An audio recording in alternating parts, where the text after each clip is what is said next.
Just a moment. You will not have to wait 15 years for a retrospective video to hear what I think about Visions of Mana. And this is not going to be a properly structured review as much as a rant in which I may review the game at some point. The last time I was able to experience a new game in the Sega Densetsu series as it released, a new game mind you, not a remake, and no, that mobile trash doesn't count, was when Secret of Mana came out. That was over 30 years ago. I know other games released in that time, but I fell out of contact with the series and didn't get back into it until the early 2010s, when the new console entries had already dried up. That's why, regardless of anything I'm about to say, I'm ultimately grateful that Visions of Mana exists, as it gave me the chance to go back and do something I hadn't been able to since before I'd ever heard the word internet. So, how is Visions of Mana? It's okay. Ish. The video game equivalent of... Is my perspective skewed a bit by the news that as soon as the game released, NetEase Games laid off most of the staff that worked on it, and their studio's on the brink of being shut down, and NetEase had in fact been laying off people at the studio since a few months ago? No. As pissed as I am at NetEase, no.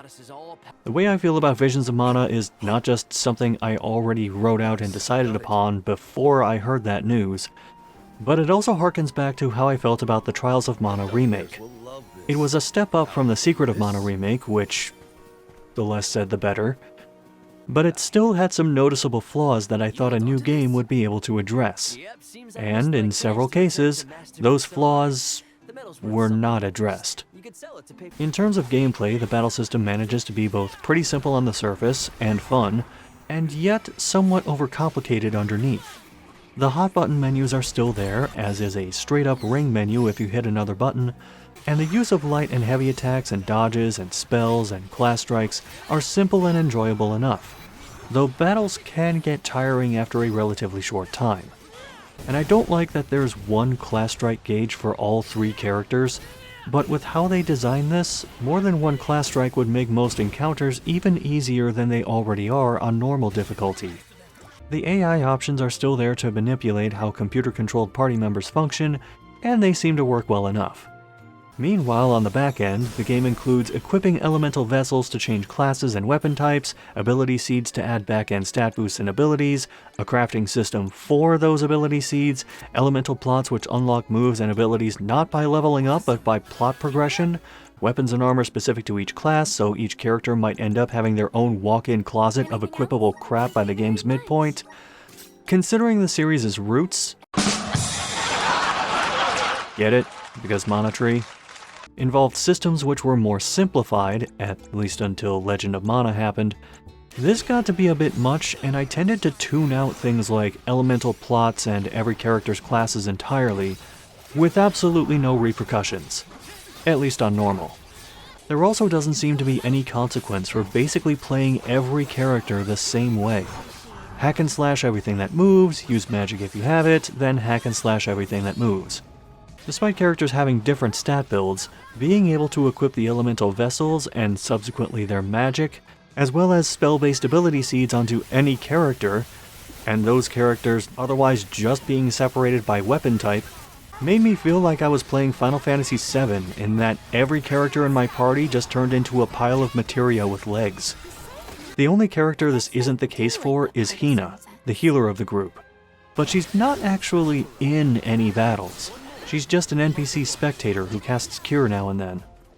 The changes in things like world exploration, particularly outside of towns, was when I started to realize I was playing a different game wearing Seiken Densetsu clothing. Specifically, it often felt like I was playing Xenoblade. The big open maps with objective markers, item drops, areas with high-level enemies you can't fight until later, a system with individual, more powerful common enemies called nemesis, discovering new areas or landmarks, side quests popping up in towns and in the field, the bulk of which were find item A or defeat X of enemy Y and got old fast. And even the platforming are all reminiscent of Xenoblade to varying degrees. Though here there's a double jump and mid-air dashing, which made me realize just how much of the game had to be enclosed by invisible walls. Story-wise, I actually like quite a few things that this game does. It revolves around alms, people selected from towns representing each elemental to go on a pilgrimage to the mana tree and basically sacrifice their lives for the future well-being of mankind. The people selected to do this take the news really well, often being ecstatic about being chosen to die. There are instances of people feeling conflicted about either being alms or having someone they love become an alm, but this point seems to disappear for really long stretches of time. While there are some kind of generic mustache-twirling evildoers, Visions of Mana also includes at least one person who becomes a villain out of necessity. There's something good they're trying to achieve, but they need to do some terrible things to make it happen. But this is a world where the right thing to do is send seemingly random people to die because a fairy told them to do it, and if they don't go, their hometown falls into ruin.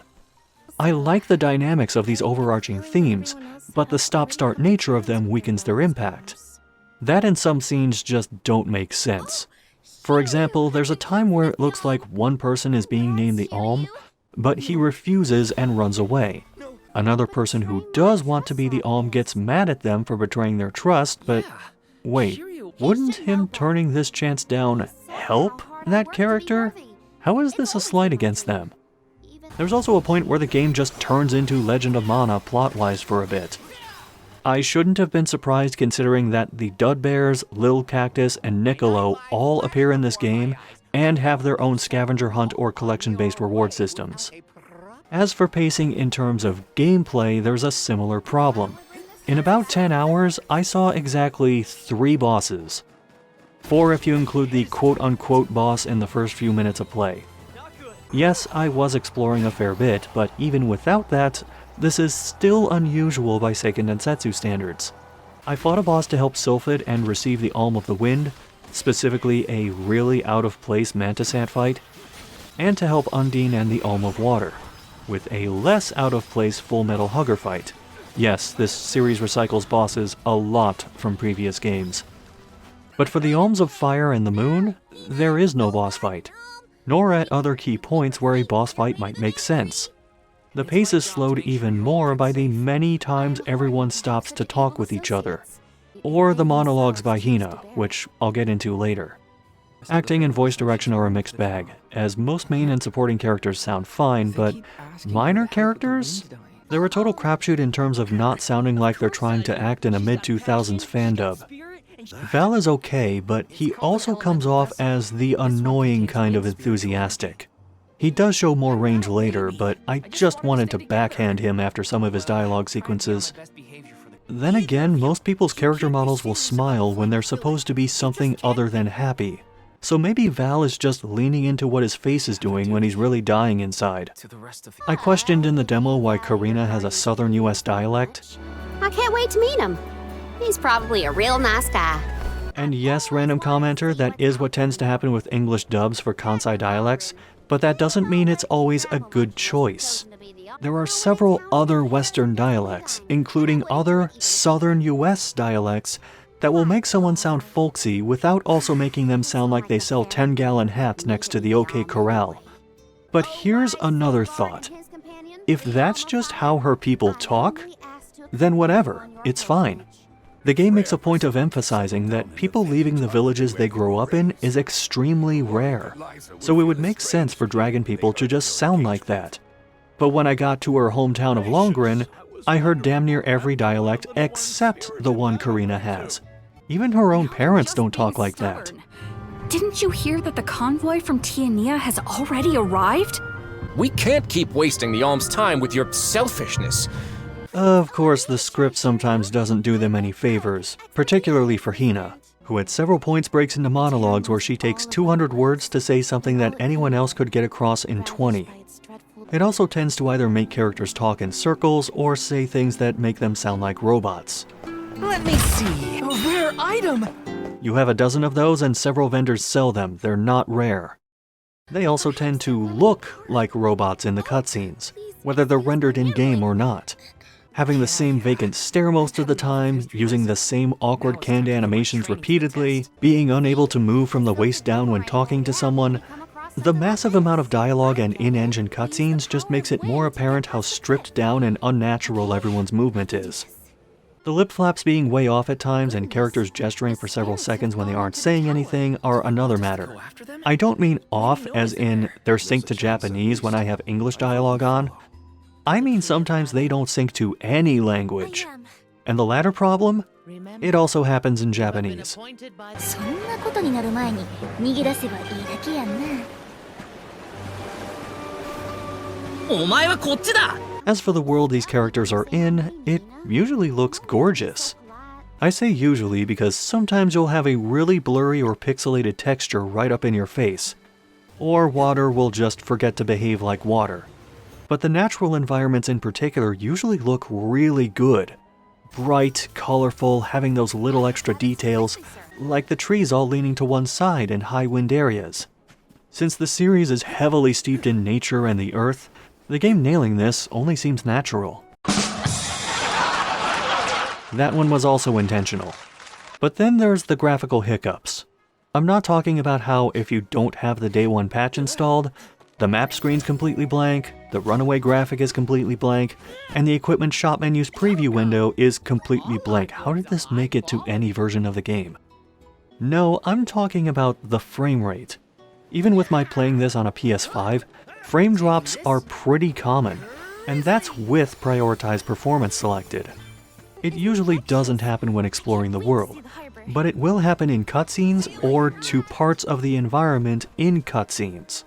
I still don't know how anyone thought no one would notice a close-up shot of ocean water with a worse frame rate than some flipbooks. This also happens for some class strikes in the middle of battle, which, again, how? I was going to end this video, but then I realized I wrote this entire script and never talked about the music, which, it's there. It's perfectly acceptable high fantasy background noise, and I can't remember a single melody from any part of the game I played. And it hurts a little to say that because Hiroki Kikuta, who worked on Secret and Trials of Mana, was involved with this soundtrack. But even though I just played and am still playing this game, I can't tell you a single song from it. All of this comes back to the main point that sums up how I feel about this game. I still find it enjoyable, but I'd be hesitant to recommend it. The prior mainline Seiken Densetsu entries were pretty straightforward games with straightforward mechanics that could be played from start to finish in a relatively short time by RPG standards. Visions of Mana comes off as kinda bloated. Like it's trying to add too many mechanics and do too much and be too many things to too many people, all while making sacrifices in areas it shouldn't. That one was not intentional.